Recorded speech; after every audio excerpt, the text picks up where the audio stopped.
absolutely like, what are we doing? Can it ever be too late for someone to get better, be saved, make a better life? Is there any point where someone like, okay, this person is far gone? It's never too late. Never too late. I had a guy, I mean, Jenny Burton's a great example, obviously, but she wasn't even doing fentanyl. I mean, she got out for a fentanyl addict, and this was without law enforcement intervention. And just imagine if we used Ricky's Law. Just imagine if we saved more lives through law enforcement. We would save so many more lives if the mayor would just make the order, start arresting these people that are a grave danger to themselves. It's called a 5150. Save their lives. Stop letting them fold over and hustle for that lethal hit that inevitably will come. So I think the pushback from that, some people would say like, well, how do you know you don't go too far? How do you know you don't target people who doesn't apply to this?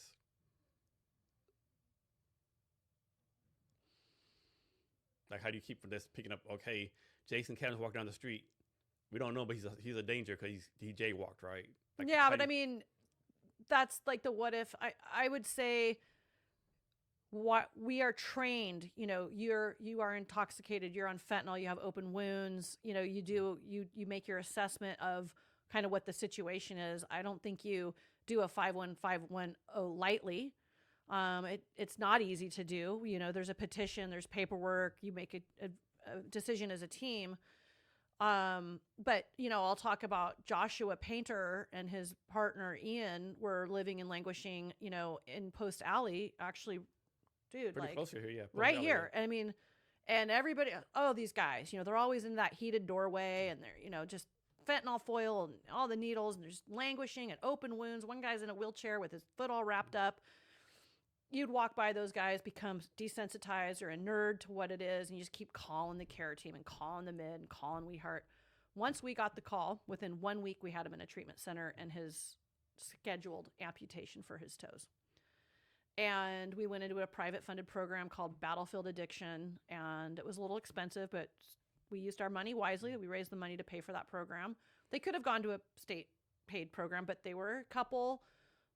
We were living and learning and kind of determining how and what services would work best for certain people. And they're on the cover of my drug and alcohol directory that we made for services, which is our one of a kind, you know, go-to for people who are ready for rehab. And you look at these guys like, I got permission, you know, like that ball of people that are in a stoop with all the stuff, and you just think that's it for them. And, you know, I mean, Joshua made it. He's clean and sober for now 2 years. He is living in Las Vegas, working for Mandalay Bay. He's going on vacation. It's like the happiest guy in the world. And he's not in his codependent relationship anymore. You know, codependency is the biggest barrier to reaching self-sufficiency for the people who are left on the streets, clinging onto that pipe, on that foil, is codependent by now. I mean, by now, I always say it's 2025. I mean, we've built, we've studied, we've surveyed, we've done so much. 30,000 people have died. Like, where's it all? Who's left? And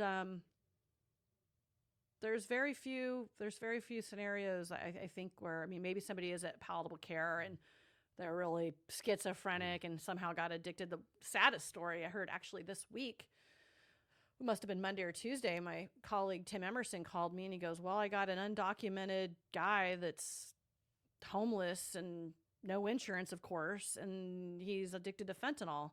I'm like, wow, what a sick fuck that preyed on that refugee. Yeah. And got him hooked to probably go steal. The dealer gets a cut, and I don't got a place to send this kid. Yeah. So, you know, let him in. America.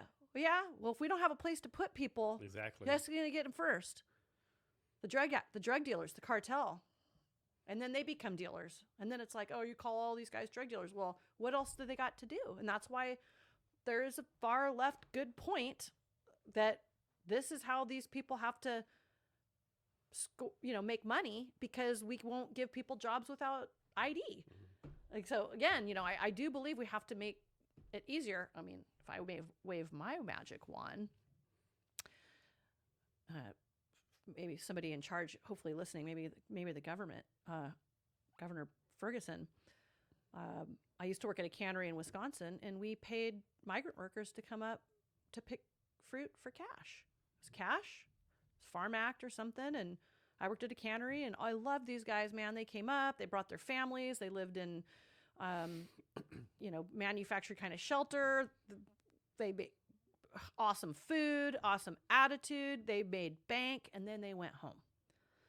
And my plan would be cash for trash.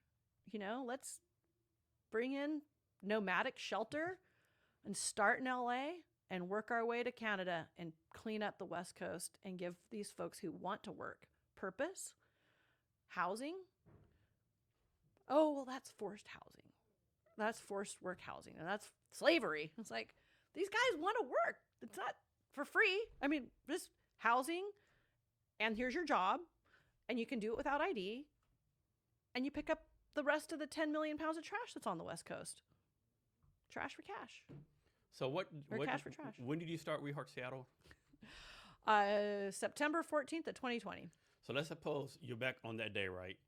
And you could look forward in the future to October 30th, 2025. Would you be like happy with your progress, disappointed, content? Like, if you knew the progress you made back then, what would your attitude be?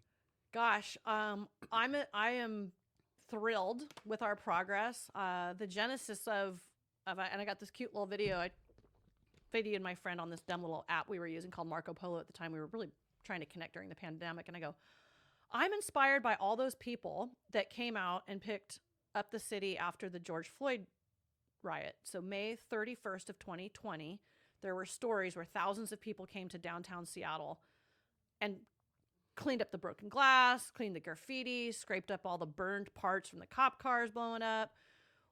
I walked through. I didn't lift a finger, but I walked through, took a video, and I was like, wow, this is really inspiring. Who are all these people?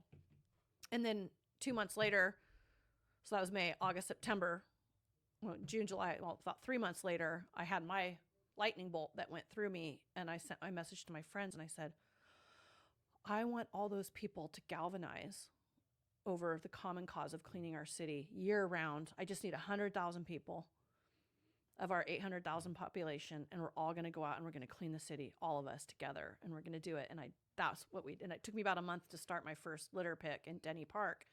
And here we are 5 years later, and I would say we cleaned the city of Seattle. Congratulations, WeHeart Seattle and our volunteers, being civic heroes to many, saving hundreds of lives, uplifting thousands, giving purpose to thousands of people, restoring our trails, and disrupting the conversation about what's working and what's not. I guess kind of from day one, I was like, whoa, what's needle exchange again? Because I was picking up bucket after bucket after bucket. So it didn't take me very long to start poking around about policy. I didn't think I would be such a lightning rod, but I think this is my calling, and I have the thick skin to handle it. And I'm put here for a reason. I think there's just something bigger at this point than me, and that's how service works. So what do you see as a future of WeHeart Seattle? Where do you see it going? We're going to just keep going. We're going to inspire other cities to start. We just started WeHeart Olympia. I could care less. In fact, I encourage people to steal the idea. There's no trademark on this. WeHeart St. Louis, WeHeart America, WeHeart, Barcelona, wherever you want to take civic engagement, and stop waiting for the government. It's the old stop asking your country what they're doing for you, but what you can do for your country. I mean, what a timeless statement. That is exactly what we're doing. And I believe, staying noisy and at the front line at the City Hall dais. And, it would be, I'm a poor social worker now, paying for my own health insurance, and I don't have a 401k anymore. So, I kind of like the idea of bringing my work into like a deputy kind of position for a mayor, being a policy expert at the table, giving my point of view, whether it's through consulting, I've been called by Wenatchee and Yakima, like, what did you do again? What's happening over there? And I'm like, get your, like city leaders don't like to ask for help. Like, oh, I can't figure this out myself. Can you volunteers go out and clean before FIFA. And then the mayor gets all the hell pushed back because he asked volunteers to go abate graffiti instead of using city resources. And it's just like, come on, you guys. Volunteerism is how you ensure a well-ran government. You have to volunteer. It's been around since the beginning of time. Latin background means by choice. And we got to get back to that.